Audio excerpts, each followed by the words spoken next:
Փաշինյանն ասում է, աղքատությունը ձեր գլխում է, այդպես է։ Աղքատությունը եթե մարդու գլխում է, ո՞նց է մարդու գլխում։ Ես թոշակառու մարդ եմ։ Խելքս ինչ աշխատացնեմ ալի։ Ինձ ով գործ կտա։ Դա պետության ձեռին է, պետությունն է օգնում մարդուն։ 36-39 հազար դրամով թոշակառուն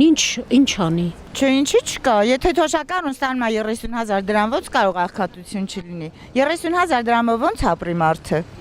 Իհարկե չի կարող ապրի։ Ու դա շուտվանից գալիս է երկրաշարժից հետո այս վիճակն է մեզ մոտ անընդհատ սպասում ենք նորությունների, լավ բաների, բայց տեսնում ենք, որ ոչ մի լավ բանի չենք հասնում։ Ալա նայ էլի, գնա նայ։